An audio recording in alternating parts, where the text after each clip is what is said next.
Bonjour, bienvenue à toutes et à tous sur Cocotte TV. Aujourd'hui, nouvelle vidéo de présentation et on parle alimentation ATX 3.0 et PCIe Gen 5 avec la toute nouvelle Cooler Master GX3 850. Un bloc qui propose donc 850 watts de puissance en 80 plus Gold, qui intègre un ventilateur de 135 mm semi-passif et qui intègre des câbles qui sont tous intégralement modulaires. De plus, on a un 12 VH Power qui est à 90 degrés pour faciliter le montage. Le tout arrive avec une garantie de 10 ans et le tarif sera de 180 €. On vous propose d'en faire un tour complet et en fin de vidéo, on reviendra sur les tensions, les consommations, la température et le niveau sonore. On commence avec le packaging. On est 100% chez Cooler Master. On retrouve le violet, le turquoise, le rose bien flashy, le petit dessin d'alimentation à gauche, la référence GX3 850 Gold et les logos ATX 3.0 et PCIe Gen 5. On enchaîne tout de suite avec le bundle. On va trouver la notice d'utilisation, le cordon 220 volts et les 4 petites vis qui vous permettront d'installer votre alimentation à l'intérieur de votre boîtier. Les amis, avant de découvrir le reste de notre vidéo, on vous propose un petit peu de réclame pour GVG Mall, notre partenaire pour les clés Windows, un partenaire qui nous soutient depuis plus de 2 ans et on utilise très régulièrement les clés Windows pour nos machines. On utilise aussi les clés Office. Alors, comment ça fonctionne? On vous montre rapidement. Vous allez sur le site GVG Mall. Ici, vous tapez Windows 10. On prend l'exemple de Windows 10.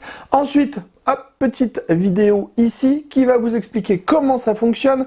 Vous allez faire acheter maintenant sur cette fenêtre où vous allez avoir la licence Windows 10. Vous n'oubliez pas de mettre le code promo CVIP qui vous permet d'avoir la ristourne de Cocotland sur votre clé Windows. Ensuite, vous allez soumettre la commande. Vous allez arriver sur la page de paiement. Sur la page de paiement, vous pouvez le voir, vous avez tous les moyens de paiement qui sont disponibles, que ce soit par de la carte bleue, par PayPal, par tout ce que vous voulez. Vous allez faire payer maintenant. Ensuite, une fois que vous aurez payé votre licence, vous allez avoir à l'intérieur de votre panier votre clé Windows qui va apparaître.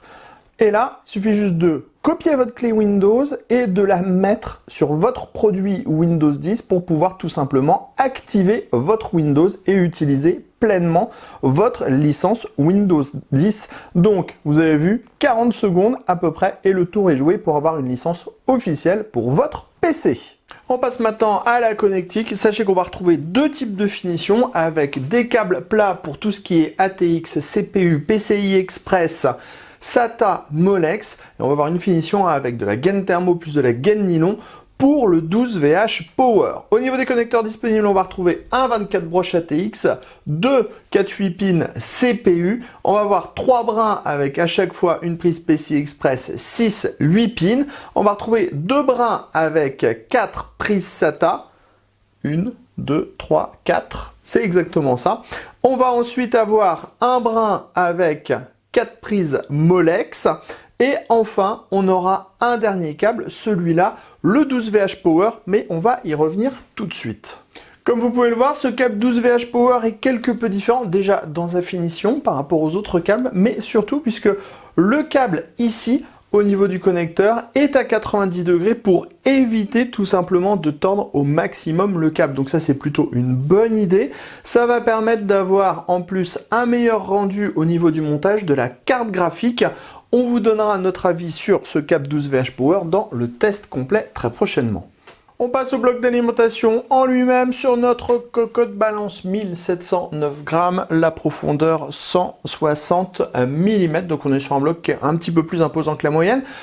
Cela est dû aussi au fait qu'on a un ventilateur de 135 mm à l'intérieur, donc un ventilateur qui est assez conséquent en taille. Sachez que ce ventilateur est de type semi-passif et il sera inactif sous 40% de charge. Sur le côté gauche, à savoir le côté que vous n'allez pas voir, vous allez retrouver toutes les informations techniques sur le bloc. Donc, le logo 80 plus Gold, puisqu'on est sur des 80 plus Gold, le 850 watts pour la puissance disponible. Ensuite, on aura un 5 volts en 20 ampères, un 3 volts 3 en 20 ampères et un Unique Rail 12 volts de 70,8 ampères pour 849 watts de puissance sur le 12 volts.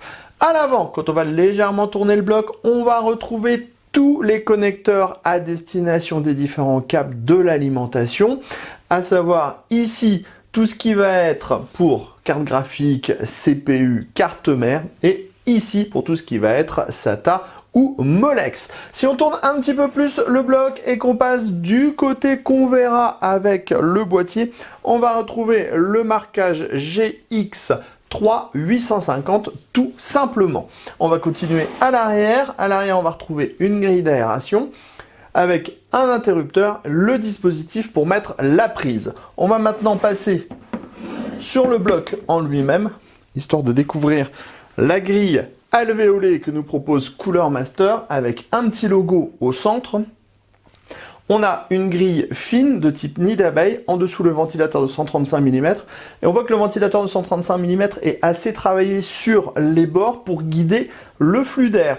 On a bien sûr un PCB sans câble, des condensateurs japonais et le DC tout DC.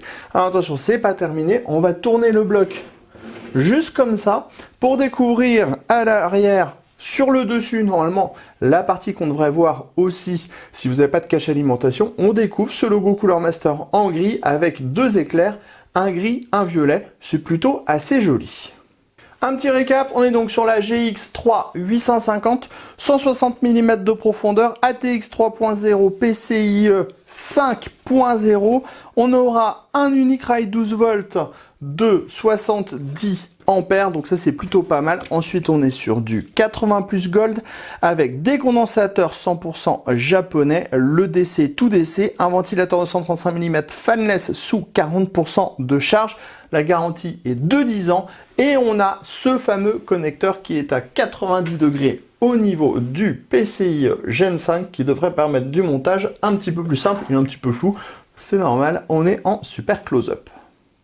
On parle maintenant un petit peu des résultats qu'on a eu avec ce bloc. Au niveau des consommations, 63 watts au repos, 730 watts en charge. On est sur du 80 plus gold, aucun problème à ce niveau-là. Sur les tensions, le 3 volt 3 est passé de 3,36 à 3,28. Le 5 volts passe de 5,06 à 4,48. Et enfin, le 12 volts passe de 11,98 à 11,88. On est tout à fait dans les normes de la TX 3.0, aucun problème à ce niveau-là.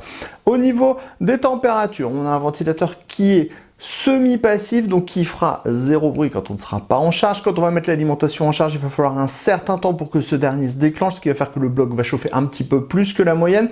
Et en plus, on a un ventilateur qui est très silencieux, donc qui va mettre un petit peu plus de temps à dissiper la chaleur. Résultat, le point le plus chaud sur le bloc est à 41 degrés, valeur que l'on retrouve sur d'autres blocs d'alimentation également. Donc tout va bien à ce niveau-là. Enfin, on finit sur le niveau sonore. Le niveau sonore du bloc est ultra silencieux. On va juste prendre plus 1,6 dB entre repos et charge sur le bloc, ce qui veut dire qu'il va toujours rester silencieux. Et quand vous allez être à 30 cm, vous allez totalement l'oublier. Voilà, vous savez tout de ce GX3 850 par Cooler Master. Rendez-vous très prochainement sur cocoteland.com pour toutes nos news, tous nos articles et sur Cocotte TV pour toutes nos prochaines vidéos. Sur ce, on vous dit à très bientôt.